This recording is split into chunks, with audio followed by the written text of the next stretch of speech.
Suzuki first launched the GSX R600 some 10 years ago, and boy has this puppy come a long way over the past decade.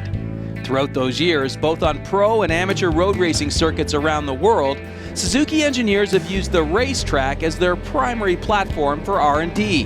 And as a result, this middleweight contender has been continually refined. Recently, the GSX R600 received the same upgrades as its big brother, the GSX R750, with under-the-tank engine tweaks promising broader power delivery, improved throttle response, lower emissions, and about 10% better in the fuel mileage category. There's also the new Suzuki Drive Mode Selector, which offers 2 pre-programmed engine maps with the push of a button. The baby Gixxer was also fitted with all-new big piston Showa suspension bits and a new trick racetrack-ready Brembo braking system.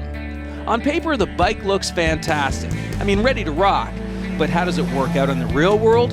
Well, for that info, we asked former amateur road racer and longtime viewer Mark Russell to fill in the blanks. So Mark, GSX R600, brand new sport bike. I know it's been a few years since you've been riding a sport bike. What was your first impression coming back to the brand? I was amazed at how fast sport bikes are. I don't remember them being that fast. It's way beyond what I remember. Yeah. Yeah. And as far as the size of the bike for a 600cc sport bike, what did you think in terms of the first impression that way? Well, that's a real new plus. This is a lot smaller than bikes were 5 or 10 years ago, and small is way better for a sport bike, and it's what I'm more familiar with. Mm-hmm. Really compact, really tight, comfortable enough to sit on, but I really appreciated the small size. Right. So let's talk about the riding impression. You fired it up and off we went. What did you think of the engine? The sound sounds like an engine working, which is new as well, because 5 or 10 years ago these bikes were all so quiet. You couldn't hear anything except the transmission. Right. And actually when you saw bikes like this on the track, that's about all you heard as well. And this actually has an exhaust sound. You can hear it inside the helmet. When you go through the gears and you rev it up, you can hear it and you feel like you're doing something. Right. Yeah. So lots of power through the gears? There's way more than anybody needs. This is a 600. I don't know what the horsepower is. It's more than anybody could possibly need. And the acceleration is just stunning. If you go from cruising along to downshift a gear or two and open the throttle, it's practically frightening how much power comes in. Right. How about the clutch and the shifting? How did you find that? It's all pretty easy. You can upshift without the clutch. Clutch seemed to be necessary for downshifting.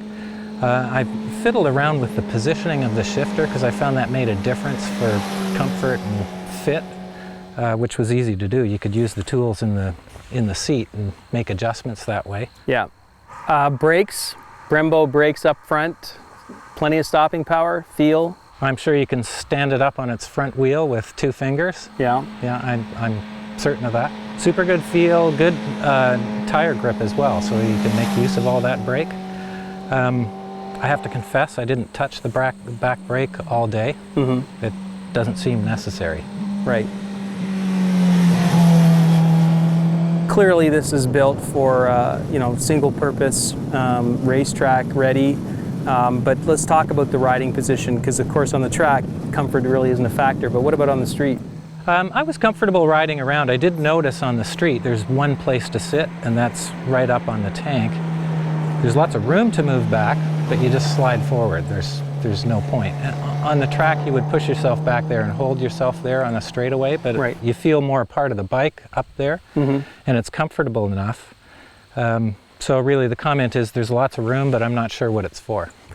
So this bike comes with the new mode selector, and that allows you to kick back the torque a little bit if you're in wet riding conditions, or you're in a tighter track condition, I guess. Did you get a chance to play with that? I played with that when we were riding around through town as a group, and I switched to the B mode, which is the lower horsepower, I assume softer torque delivery mode, and it's noticeable. That's probably what would be ideal for city riding. It's just an easier delivery of power. Mm-hmm. On a track you might use that on a rainy day, or you might use it on a track that's particularly tighter. Right. What did you think of the fit and finish of this bike? The fit on this bike is pretty spectacular, and some of the little details are really clever and really nicely finished. Just simple things like the mirrors are inside housings, and so you're adjusting only the mirror, not the whole thing. Nice little carbon fiber covers covering up the motor and actually blocking some heat from coming up on your legs. Right. It's really nicely done. So what's going to be the one lasting impression? This bike is brutally fast. Right. Okay, well I'll take that as a thumbs up. Yeah, it was good. Thanks for Dave. helping out. I had fun. Good stuff, Mark.